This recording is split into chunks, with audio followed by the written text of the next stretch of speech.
परीक्षाओं का विरोध अब सड़कों पर उतर आया है। बीकानेर एनएसयूआई के जिलाध्यक्ष रामनिवास कुकड़ा और डूंगर कॉलेज छात्र संघ अध्यक्ष कृष्ण गोदारा की अगुवाई में अनिश्चितकालीन धरना शुरू किया गया। इन छात्र नेताओं का कहना है कि जिले में कोरोना तेजी से बढ़ रहा है। ऐसे में कॉलेज में परीक्षा देने वाले विद्यार्थी बाहरी राज्यों व जिलों के रहने वाले हैं। वे इस कोरोना काल में कहां रहकर परीक्षा देंगे, इसी चिंता के चलते छात्र नेता कॉलेज के सभी छात्रों को प्रमोट करने की मांग कर रहे हैं। वहीं मामले को लेकर जायजा लिया हमारे संवाददाता लक्ष्मण राघव ने।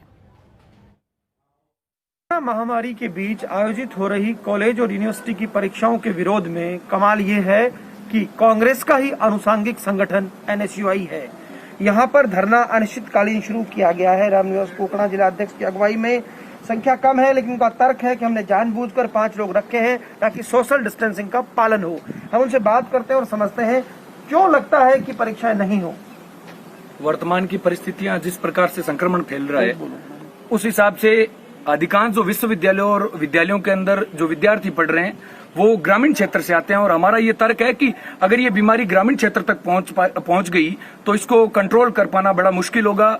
इसलिए दूसरा, विद्यार्थी जो यहाँ पर आएंगे परीक्षा देने के लिए, उनके रहने की कोई व्यवस्था नहीं है, साधनों की सबसे बड़ी दिक्कत हो रही है। दूसरी जो परीक्षाएं ये 10 दिनों के अंदर आयोजित करना चाह रहे हैं, उन परीक्षाओं को अगर उस हिसाब से आयोजित किया जाता है तो संख्या बल भी ज्यादा रहेगा, जिसके चलते संक्रमण फैलने की सबसे ज्यादा संभावना है। बीकानेर में केसेस भी बढ़े। तमाम लोगों का तर्क ये है कि कुछ नहीं पढ़ने वाले लोग ऐसा कर रहे हैं, बाकी तो तैयार है। पूर्व में आज तक हमने कभी भी मांग नहीं कि बिना परीक्षा आयोजित किए विद्यार्थी को प्रमोट किया जाए, लेकिन विद्यार्थी का जीवन सबसे महत्वपूर्ण है। इसलिए हमारा संगठन पूरे देश के अंदर ये मांग कर रहा है कि विद्यार्थी का जीवन सर्वोपरि है। अगर वो जीवित रहे तो आगामी भविष्य के अंदर परीक्षाएं देंगे।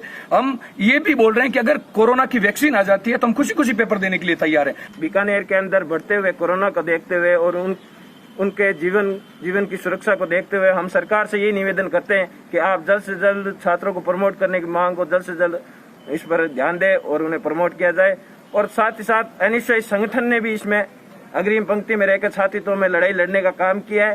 तो एनएसयूआई संगठन यही मानती है कि किसी भी पार्टी की सरकार हो और छात्रों के मामले में कभी सरकारों के साथ समझौता नहीं होगा और इस लड़ाई को हम अंतिम छोर तक ले जाएंगे और इस लड़ाई को जीत कई सांस लेंगे। छात्र छात्राओं के पास जो है फीस का पैसा नहीं है, कम से कम इस कोरोना के चलते, क्योंकि जिस परिवेश के लोग पढ़ते हैं वो माफ किया जाए। हॉस्टल की फीस को लेकर भी इनकी कुछ मांगे हैं। तो कुल मिलाकर कहा जा सकता है कि राजस्थान में कांग्रेस का आनुषंगिक संगठन एनएसयूआई ही छात्र हितों की आवाज उठा रहा है और उसको दूसरे संगठनों का कहीं ना कहीं सपोर्ट भी मिल रहा है। इनकी मांग इतनी सी है कि कोरोना का जिस तरह संक्रमण हो रहा है उसके मद्देनजर प्रमोट किया जाए छात्रों को।